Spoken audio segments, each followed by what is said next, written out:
Hello everyone. Today we are going to read lesson 10 At the Maze. The book Three Men in a Boat, to say nothing of the dog, is about three friends, George, Harris and Jerome, the author, who along with the dog Montmorency decide to go on a holiday. In this extract, Harris leads tourists through the maze at Hampton Court, the Royal Palace in Hampton, London, the oldest hedge maze in the world. Read on to find out what happened. Section 1. Here is Jerome's account. Harris asked me if I had ever been in the maze at Hampton Court. He said he went in once to show somebody else the way. He had studied it up in a map, and it was so simple that it seemed foolish, hardly worth the 2 pence charged for admission. Harris said he thought that map must have been got up as a practical joke because it wasn't a bit like the real thing and only misleading. It was a country cousin that Harris took in. He said, "We'll just go in here so that you can say you have been, but it's very simple. It's absurd to call it a maze.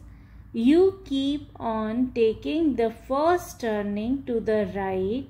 We'll just walk round for 10 minutes and then go and get some lunch." They met some people soon after they had got inside, who said they had been there for 3/4 of an hour and had had about enough of it. Harris told them they could follow him if they liked. He was just going in, and then she would turn round and come out again. They said it was very kind of him and fell behind and followed. They picked up various other people who wanted to get it over as they went along until they had absorbed all the persons in the maze.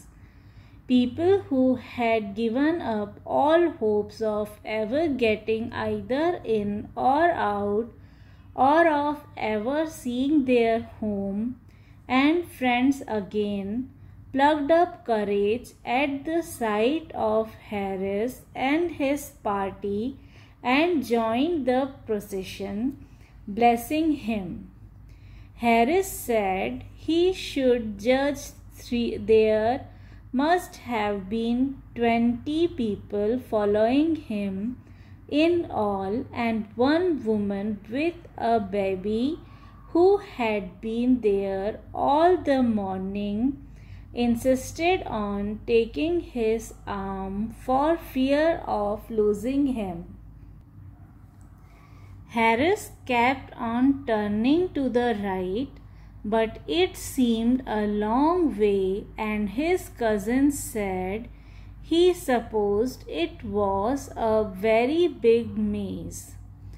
"Oh, one of the largest in Europe," said Harris.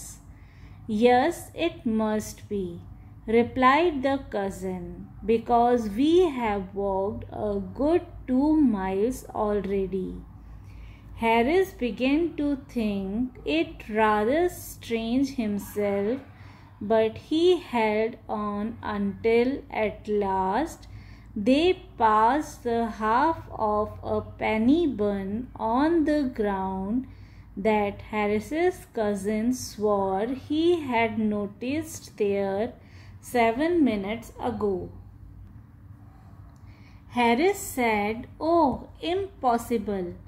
But the woman with the baby said, "Not at all," as she herself had taken it from the child and thrown it down there just before she met Harris.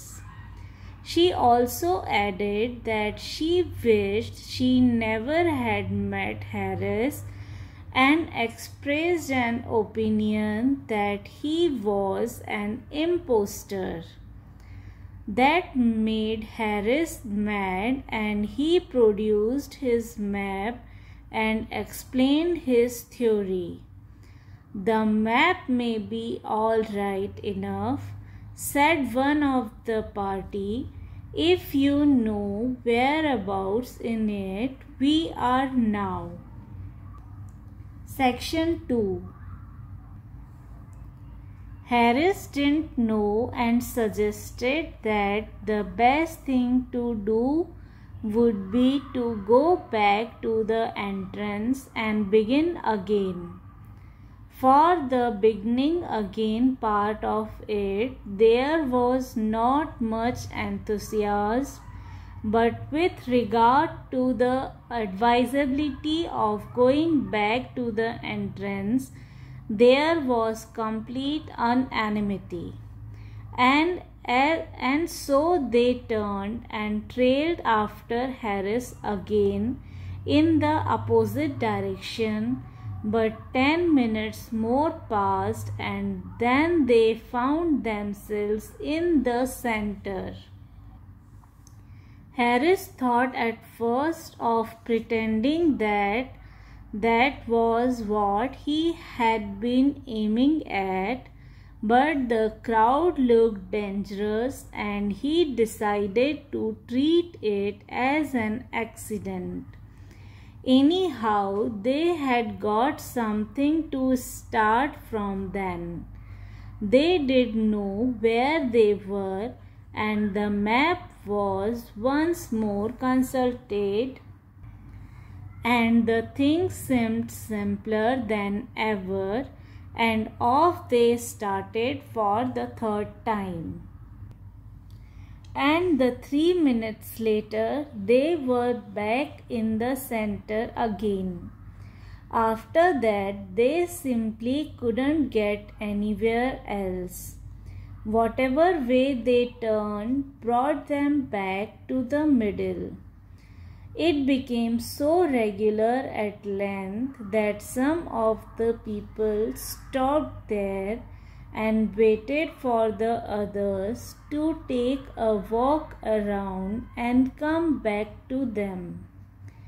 Harris drew out his map again after a while, but the sight of it only infuriated the mob, and they told him to go and curl his hair with it. Harris said that he couldn't help feeling that to a certain extent he had become unpopular.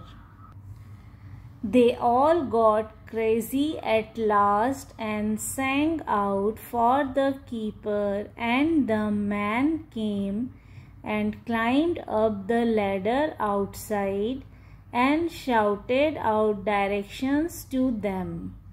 But all their heads were by this time in such a confused whirl that they were incapable of grasping anything, and so the man told them to stop where they were and he would come to them. They huddled together and waited, and he climbed down and came in. He was a young keeper, as luck would have it, and new to the business, and when he got in, he couldn't find them, and he wandered about trying to get to them, and then he got lost. They caught sight of him every now and then, rushing about the other side of the hedge, and he would see them and rush to get to them, and they would wait there for about 5 minutes, and then he would reappear again in exactly the same spot and ask them where they had been. They had to wait till one of the old keepers came back from his dinner before they got out. Harris said he thought it was a very fine maze so far as he was a judge, and we agreed that we would try to get George to go into it on our way back. This was the reading of our lesson 10 at the maze. If you have any doubt or query, you can ask me in the comment section below. Also, don't forget to check the description box for the links to the other chapters. Thank you everyone.